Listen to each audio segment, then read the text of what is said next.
If you don't start now, it's going to be very, very difficult for you to start later.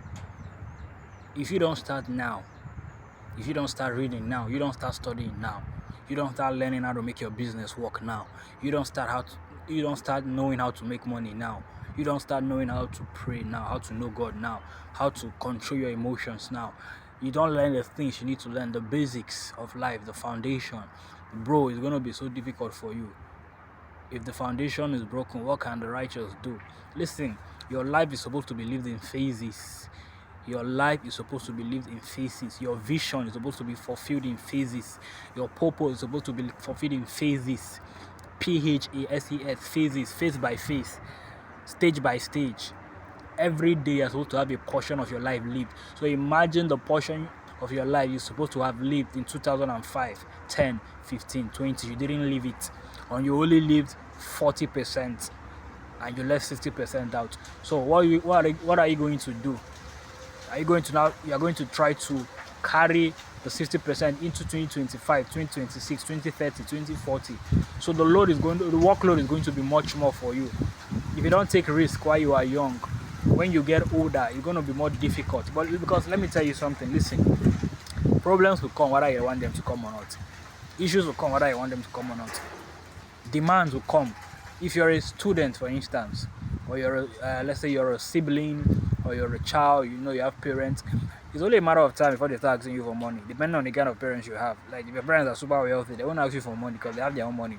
But if your parents are not super wealthy, if your parents are, they did their best to put you through school and all of that, the time is going to come, they're going to start asking for money. You're going to become an uncle soon, and you're going to know how it feels when you were a nephew and you're asking your uncles for money, and you grow to a point where you can no longer ask your uncles for money because you're an adult now. You can only ask a few of them that are fully loaded, and even some of them will look at you like, oh boy, how would I that you're still asking me for money? Don't you have a job or something like that? So that time will come, and for me it has already come when I'm getting some kind of demands that I'm like, whoa, come on bro, take it easy, like, yo, I don't have an excuse. You understand what I'm saying? So you may not be able to give them what they want, and sometimes they are not even being entitled. Not everyone is being entitled. Some people are just in need. They just need help. And those people at a point, they were there for you. Maybe it was an uncle or a big sibling that when you were going to school, he was always the one taking you to school. He was always the one, maybe from time to time he came through for you. And now the person is down bad. Maybe the person lost a job. Maybe the person, just didn't take enough action, or they didn't have the courage enough to start a business of their own, or maybe the business failed and they were not bold enough to pick up from where they left off or from where it fell down. And for some reason, it's only a matter of time. Someone may fall sick, someone may be in the hospital and they will need money. Danger will come. It's only a matter of time. The question is, what are you doing with time? Are you taking the risk now that will make you to be the person you are supposed to be when the time comes? Because for David, when Goliath was around, David wasn't scared. David wasn't shocked. David wasn't terrified. David was even asking, what's going to be the reward given to the person that kills this giant? And they said, okay, you're going to marry the king's daughter, and your family is not going to pay taxes again. And David went on to kill this giant. And David wasn't scared. He didn't flinch. He wasn't fidgeting. While the other armies, for 40 days, this Philistine was mocking them, mocking their God. Do you know why? David killed a lion before. David killed a bear. That's what he said to King Saul.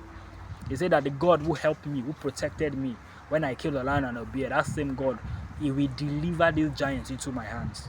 So if you've not been killing your lions and your bears, you've not been handling some situations, some challenges, some problems in the past, you haven't been taking some risk, you will not have built enough risk appetite, risk stamina, risk strength to be able to take on more risk.